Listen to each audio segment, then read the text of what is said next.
Planilandia es un mundo de dos dimensiones en el que sus habitantes, las figuras geométricas planas, son incapaces de mirar hacia arriba o hacia abajo para darse cuenta de sus limitaciones. La élite dominante impone esta estrechez de miras y castiga a cualquiera que cuestione la jerarquía social o que hable de una tercera dimensión. Las mujeres representan el escalafón más bajo, no tienen derecho a la educación y están representadas por líneas, es decir, por una dimensión menos que el resto de habitantes de este mundo. Por encima de ellas se sitúan los triángulos. Los isósceles son obreros y soldados de muy baja consideración. Con frecuencia son usados como cobayos de laboratorio y acusados cuando existe una sospecha de delito. Los equiláteros conforman una clase media-baja correspondiente a los artesanos y comerciantes. Además, hay un tercer escalón constituido por cuadrados y pentágonos, que representan a una clase media-alta, entre ellos encontramos a científicos, abogados, etc. El vértice de la pirámide está compuesto por la clase noble, los polígonos de 6 o más lados sobre los cuales impera la ley impuesta por los círculos. Fuera de esta jerarquía se encuentran los deformes irregulares, que tienen ángulos o lados diferentes y que son sacrificados al nacer o aislados de la sociedad. La historia es narrada por un cuadrado, cuya mente se abre a nuevas dimensiones y trata de convencer al pueblo de la existencia de otras dimensiones diferentes a las conocidas. Cuadrado termina en prisión por sus intentos de corromper el pensamiento clausurado que había en Planilandia. Ahora vamos a hablar acerca de un fragmento seleccionado del cuento. Los soldados y también los trabajadores dedicados a las tareas más pesadas son triángulos, con dos lados iguales de unos 28 centímetros de largo por lo general y una base o tercer lado puede ser muy corta. Normalmente no supera al centímetro y entonces el vértice opuesto forma un ángulo agudo. En verdad, cuando la base de alguno de estos hombres se reduce al mínimo, es difícil distinguirlo de las líneas rectas, es decir, de las mujeres, de tan agudos que son sus vértices. En nuestro país, llamamos a esos triángulos isósceles, y de este modo me referiré a ellos en adelante, y a la clase media de los lados iguales, equiláteros.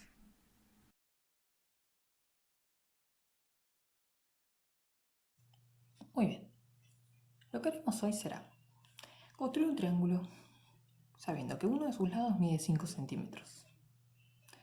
Lo que debemos tener en cuenta es que no deberemos utilizar reglas, sino que el compás. Primero, haremos un punto en la hoja de referencia, lo llamaremos A. Con la punta del compás utilizaremos ese segmento como referencia. Iremos al punto que marcamos en la hoja con la punta del compás y haremos una marca llamada punto B.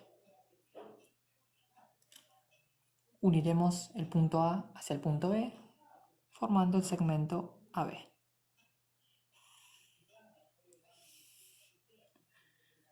Con el compás nos apoyaremos en el punto A y trazaremos un arco. Luego iremos hacia el punto B y marcaremos otro arco. Como vemos que se intersectan, marcaremos un punto y lo llamaremos C. Luego podremos unir el punto C con el punto B y el punto C con el punto A, quedando formado así el triángulo.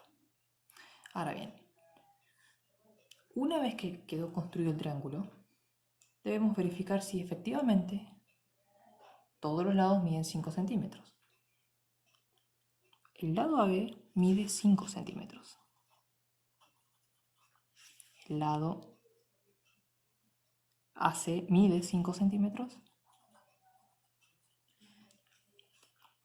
Y el lado CB mide 5 centímetros. Es decir, si este triángulo posee que sus tres lados miden 5 centímetros, ¿de qué clase de triángulo estamos hablando? De un equilátero. Es decir, Utilizaremos el transportador para verificar si también sus ángulos miden 60 grados. Nos apoyaremos en el punto A y como vemos, el transportador nos dice que mide 60 grados. Si nos apoyamos en el punto B,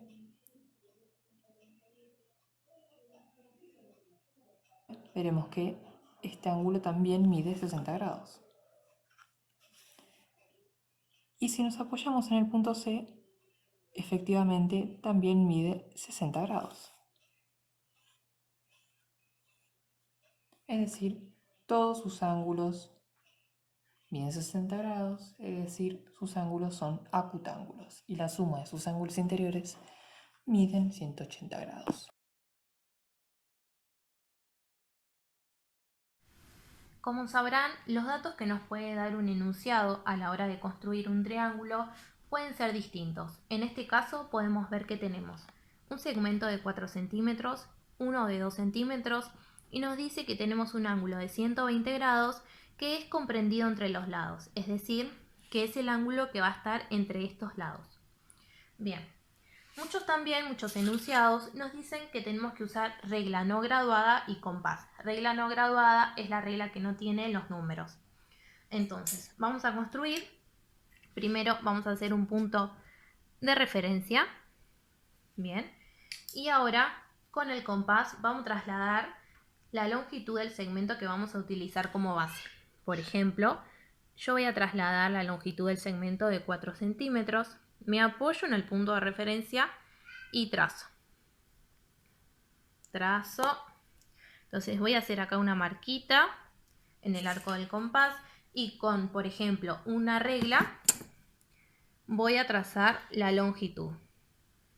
Podrán corroborar que es 4 centímetros. Ahora, nos dice que el ángulo es de 120 grados. Entonces, me voy a apoyar en uno de los vértices y voy a marcar 120 grados. ¿Sí? Recuerden que un ángulo de 120 grados sería un ángulo obtuso.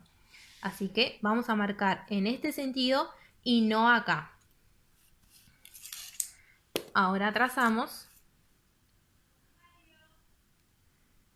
Ahí está, junto con el vértice. Entonces acá nos queda comprendido el ángulo de 120 grados. Y ahora vamos a trasladar el segmento de 2 centímetros con el compás. Nos apoyamos en el vértice y hacemos la marquita ahí. Entonces, hacemos un puntito de intersección entre el arco del compás y el ángulo y sabemos que hasta acá va a llegar el segmento de 2 centímetros.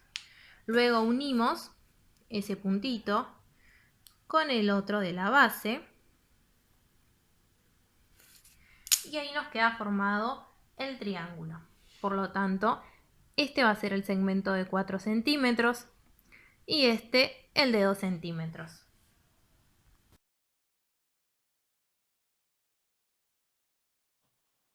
Muy bien. Lo que haremos hoy será construir un triángulo teniendo como datos un lado AB que mide 4 centímetros, un ángulo que mide 40 grados y otro ángulo que mide 70 grados. Lo primero que debemos hacer es marcar un punto de referencia en la hoja, que lo llamaremos A. Luego utilizaremos el compás. Con la punta de apoyo tomaremos la medida de referencia del lado que nos asignaron. Nos apoyamos en el punto A y marcamos un arco de referencia, que lo llamaremos B.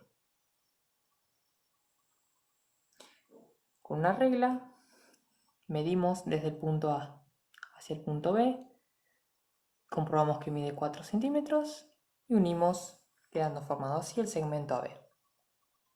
Ahora bien, nosotros para encontrar el ángulo de 40 grados debemos utilizar el transportador, es decir, nos apoyaremos en el punto A, mediremos 40 grados a sentido horario y trazaremos una recta del otro lado. Nos apoyaremos en el punto B y mediremos 70 grados. Es decir, dejamos una marquita acá y trazamos una línea recta. Una vez obtenida la intersección que se genera entre la línea que pasa por el punto A y que pasa por el punto B, se genera una intersección que la llamaremos punto C. Ahora bien, este ángulo sabemos que mide 40 grados, este ángulo mide 70 grados, entonces lo que nos queda determinar es saber cuánto mide el ángulo C, es decir, 70 grados.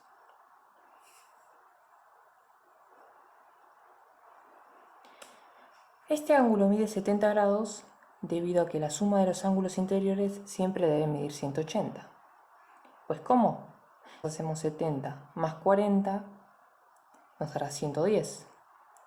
¿Cuánto nos faltan para llegar a 180 grados? 70.